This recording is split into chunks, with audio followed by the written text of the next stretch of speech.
Petugas dan warga binaan pemasyarakatan di Lembaga Pemasyarakatan Lapas Kelas 3 Calang, Kabupaten Aceh Jaya, menjalani pemeriksaan tes urin sebagai langkah preventif dalam mencegah serta memberantas penyalahgunaan narkoba di lingkungan lapas. Kegiatan yang diikuti puluhan petugas dan sejumlah WBP ini bertujuan untuk mendeteksi secara dini adanya penggunaan narkotika di lapas. Tes urin tersebut juga menjadi bagian dari rangkaian peringatan Hari Bakti Pemasyarakatan ke-62.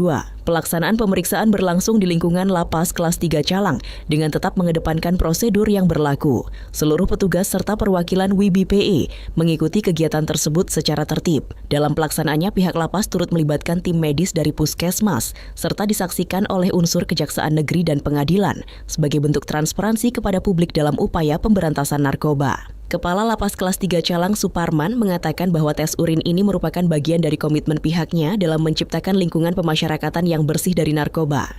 Menurutnya, dari hasil pemeriksaan, seluruh peserta yang mengikuti tes urin dinyatakan negatif dari penyalahgunaan narkoba.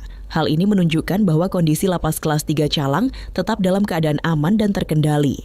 Meski demikian, Suparman mengungkapkan masih ada sejumlah petugas yang belum mengikuti tes urin.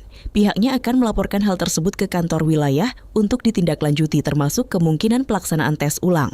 Kegiatan ini juga menjadi sarana memperkuat sinergi antar instansi dalam upaya pemberantasan narkoba di lingkungan pemasyarakatan. Dengan pelaksanaan yang terbuka, diharapkan mampu meningkatkan kepercayaan masyarakat terhadap sistem pemasyarakatan. Kita sudah melakukan tes urin secara serentak pada hari ini, baik untuk petugas dan baik untuk warga binaan. Ya alhamdulillah hasilnya insya Allah negatif semua.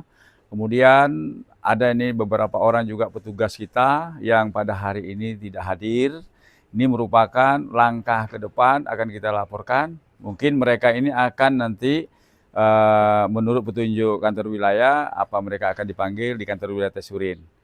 Hari ini melakukan transparansi hal dalam pencegahan dalam bentuk pelanggaran narkoba, baik untuk pegawai maupun untuk narapidana. Buktikan kita bentuk dalam hal yang positif untuk membangun sebuah daerah bersih dari narkoba. Lapas Kelas 3 Calang berkomitmen terus menjaga integritas serta mewujudkan lingkungan yang bersih, transparan, dan akuntabel dalam upaya memerangi peredaran narkoba. Dari Aceh Jaya, tim Isu Publik melaporkan.